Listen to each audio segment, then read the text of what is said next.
Hey, dropping in a quick note here.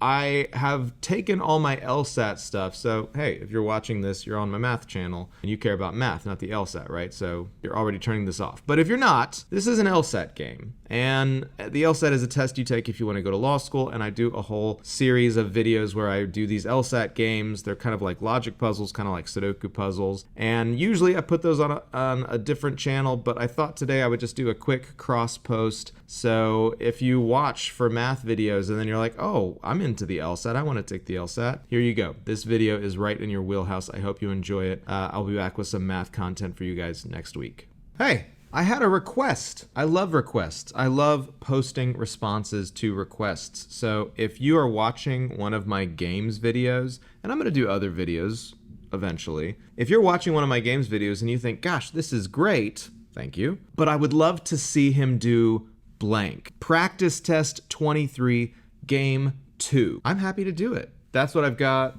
I don't know, somewhere around me, to my left or my right. That's what we're going to do right now. Practice test 23, game 2. It's an in and out game. I can tell right away because as I look at the clues, they are mostly conditional statements. Pretty much anytime that happens, you're looking at an in and out game. F, G, J, K, L, M, and O are the only applicants being considered for some positions at a nonprofit organization. Nice, pretty good chances, right? Only applicants who are interviewed will be hired. The hiring process must meet the following constraints. So again, classic in and out setup. You're either hired, right? Oh, wait, maybe not so classic in and out setup. So we actually have two different levels of an in and out game here. You're either interviewed or not. The only people who can be interviewed are these 7, but not all 7 of them are necessarily interviewed. And then among those who are interviewed, some number of them are hired. I think I still want to set this up as an in and out game because it wouldn't really make sense as like a grouping game unless you wanted to reuse the elements. Like you could imagine a hired group, an interviewed group, and then just, everybody else over here. And it's just the case that some of the people on the hired list, well, actually all of the people on the hired list would also have to be on the interviewed list. But I don't think that's the best way to go. I think I'm still going to roughly set this up as an in and out game with either interviewed or not, and then just also try to keep track of among those interviewed who's hired. So we'll see. Let's try that out. Let's draw in our diagram. And again, we're going to split it up between you're either interviewed or you're not interviewed. And we just want to keep in mind someone over here could also be hired.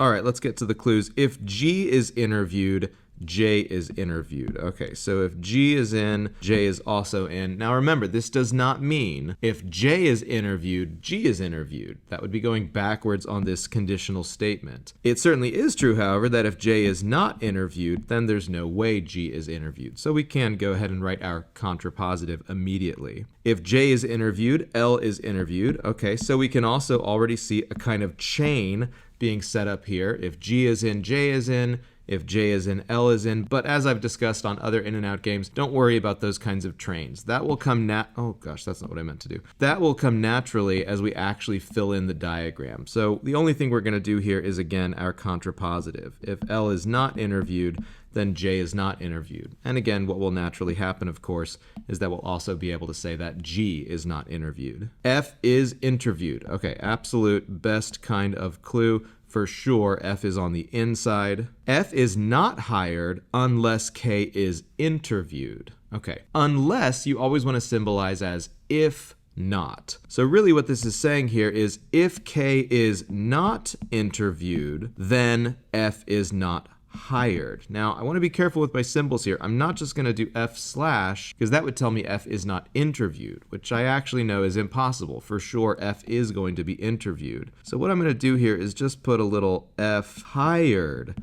with a little slash through it. F is not hired. On the other hand, if for some reason I do know that F is hired, that's my contrapositive, I'm flipping this around and negating it, then for sure that means that K is interviewed. K is not hired unless M is interviewed. Again, I can see a kind of chain getting set up here. If M is not interviewed, then K is not hired. And if I know K is hired, then for sure we can say M is interviewed. And then my last clue, if M is hired and Lee is interviewed, where am I going to put this? I guess I'll put it up here. If M is hired and Lee is interviewed, then Ordovesa is hired, which of course also means that Ordovesa is interviewed, because you can't be hired without being interviewed. Now, anytime we have and or in these conditional statements, we want to think about, can we split this up? But if the and is on the if side, if the and is on the what's sometimes called the antecedent side, we can't split that up. We need both conditions to be met in order to activate this conditional statement. Similarly, when we do the contrapositive here, if O is not hired, what does that mean? Well, either it means that M has not been hired or that L is not interviewed, but not necessarily both. It could be both, but it only has to be one of those two things being true. And again, that means you can't really split it up. All right, is there anything worth coming up with a deduction for? Usually the only kinds of deductions we want on an in and out game are called placeholders, where we can put something right up here at the top of the diagram. Something has to be in, something has to be out. But that usually comes from clues that are kind of opposites. One side is yes, you're in, the other side is no, you're out. And we don't really have any clues like that, I don't think. So I think I'm just going to jump into the questions here. Number 6, which one of the following could be a complete and accurate list of the applicants that are interviewed? Okay, so this does count as a kind of pick a clue style question for an in and out game.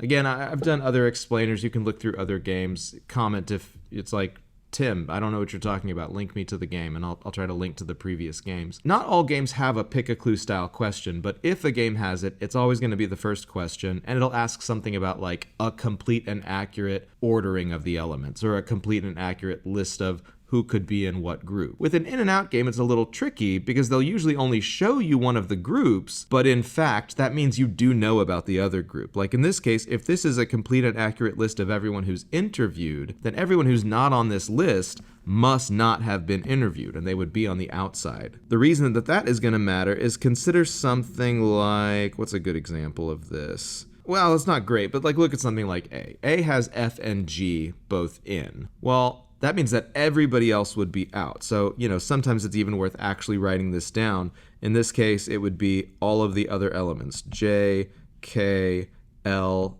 M, and O would be on the outside. But notice we know that if J is on the outside, G is also supposed to be on the outside. Now in this case, we would have known that pretty much anyway because of our GJ clue in the first place. If G is in, J is supposed to be in, and so there's no way that A is a complete and accurate listing. In fact, anywhere else that I see G but not J, that's going to be a problem. So I can also get rid of D. All right, let's see. What else? Let's go one clue at a time. If G is interviewed, J is interviewed. We took care of that in both cases, I think. If J is interviewed, L is interviewed. Okay, so E is also a problem because it has J being interviewed but not L. Notice C is not a problem here. Again, just because L is interviewed, that doesn't necessarily mean that J had to be interviewed. If J is in, L is in, but not necessarily the other way around. Oh, but then B. Yeah, if J is in, L is supposed to be in. So it's impossible for B to work. Only answer choice C works here. Okay, pretty good so far. Let's do a specific question now, number 8. So I'm skipping number 7, but number 8 gives me some new information. If M is not interviewed, so M is on the outside, which of the following must be true?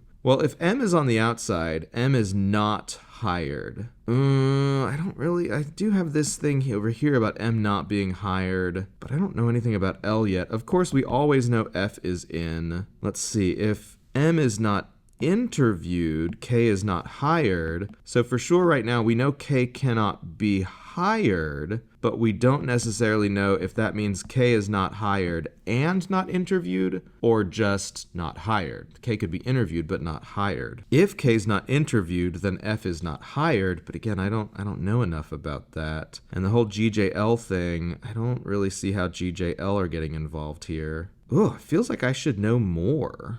I guess let's go to the answers. K is not interviewed. Did I mess up the clue? No. B, K is interviewed but not hired. Again, that's possible, but I don't really see why either one of these would have to be true. F is not hired. I don't see why that would have to be true. F is hired, but Kowalski is not hired. And then E, F is interviewed, but Kowalski is not hired. Okay, I think the only thing we know for sure is E. Ooh, I'm a little worried already that I'm messing this up, but I don't really know. Oh, sorry. Some people find the knuckle popping weird. I don't really know why we would know anything other than E, but E is literally what we wrote down, right? F is interviewed for sure. K is not hired for sure. That's exactly what answer choice E says. So actually, I'm pretty confident. I think 8 is E. Let's move on to number 9, and I didn't do a good job of keeping track of my stuff. I'm also going to have to make myself like really small in this bottom corner here, but I have the skills necessary to do that. Number 9, if G and 5 other applicants are the only applicants interviewed. So let's write that down right away. 1, 2, 3, 4, 5. And of course, we always know F is one of those. There were 7 total elements in the first place, so 2 people must not be interviewed. And if exactly 3 applicants are hired. Okay, so we need 3 people hired here. I don't really know how to write that down. I'll just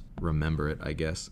Which one of the following could be an accurate list of the applicants hired? Okay, well, this is not going to be too bad. If G is in, J is in. If J is in, L is in. So that's easy enough. So among O, M, and K, that's our last 3 here, O, M, and K. What do we know? Okay, well, we have one problem here. If K is hired, K has to be interviewed. So K would have to go on the inside if K were one of the ones hired. But if K is hired, M is also being interviewed, and we don't have room for 2 more people being interviewed right now. So that doesn't necessarily mean K is not interviewed, but it definitely means right now that K cannot be hired. So we have a similar situation to a second ago. There's no way that K is going to be hired. Okay, similarly, if M is hired and L is just interviewed, which we already know to be true, O has to be hired, which obviously also means that O is interviewed. And so there's no way in this case that M can be hired. Again, it doesn't necessarily mean that M can't be interviewed,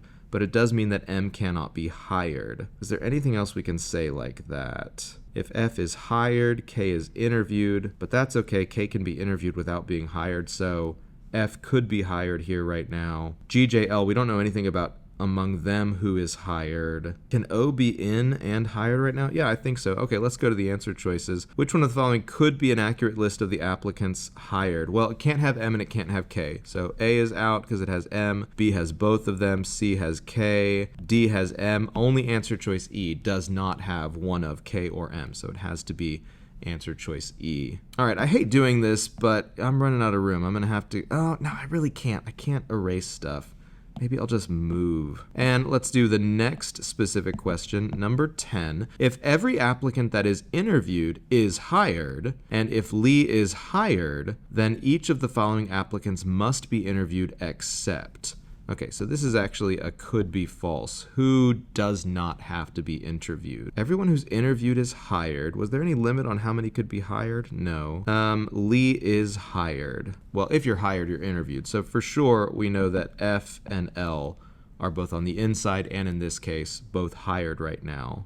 Now, if L is in, that doesn't necessarily mean anything about G or J, so we can't go backwards here. If F is hired, we do know that K is interviewed, and in this question, that also means all of them are hired, so I might just write myself a little note there. They're all hired. What else? If K is hired, M is interviewed, and again, in this particular case, that means M is both interviewed and hired, and so then O also has to be in. Wow, this is great. This is the scenario they should go with. Everybody's getting a job. Do we know anything about G or J, though? I don't think so. G or J either could be or could not be interviewed, and so that's why B is the best answer for number 10. All right, we've got one more specific question and then our only general question, number 7. So number 11, if O is not interviewed and if exactly 4 applicants are hired, so 1, 2, 3, 4, all of whom are hired, which one of the following must be false? Well, of course we know F is interviewed. F is always interviewed, but that doesn't necessarily mean F is hired. So I'm just going to kind of put F off here to the side. I know F is interviewed, but not necessarily hired. Clearly, however, they're activating this clue right here. If O is not hired, which can't be the case if O isn't even interviewed, then either M is not hired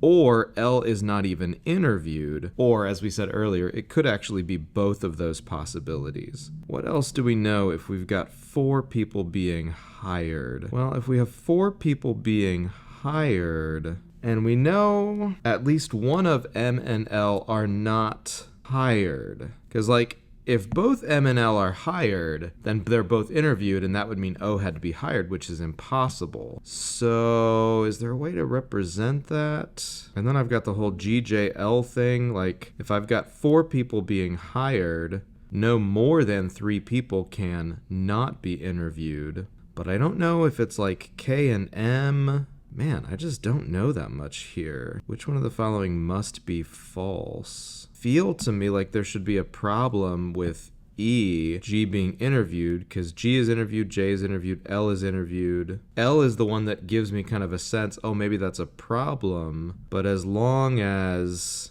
M is not also hired, that doesn't really seem like a problem. So I hate to do this, but I think really the only thing to do is just try out possibilities. They said which must be false. So like if we try out A and it works, it's clearly not a must be false. So could we hire L? I mean, the only thing we can't do if we're hiring L is we just have to make sure M is not hired. Because again, then this clue would have been activated. But we could accomplish that by just putting M over here, and then couldn't we do F, G, and J? And then that's fine, right? F, G, and J are just all hired. L is also hired, and M is either interviewed and not hired or not even interviewed at all. Oh, but even, I was going to say, there's this F, if F is hired, K is interviewed thing, but that would also be fine. K can be interviewed without being hired, so that wouldn't activate that clue. Yeah, that seems fine to me. It seems like L could be hired. M is hired. Now, this is where we have to be careful. Right? If M is hired, could we have a situation where we have a problem with F, G, J, L? So again, every time I'm thinking, well, I can just put G, J, L here, hired and interviewed. F is interviewed but not hired. That seems fine. If M is hired, then L has to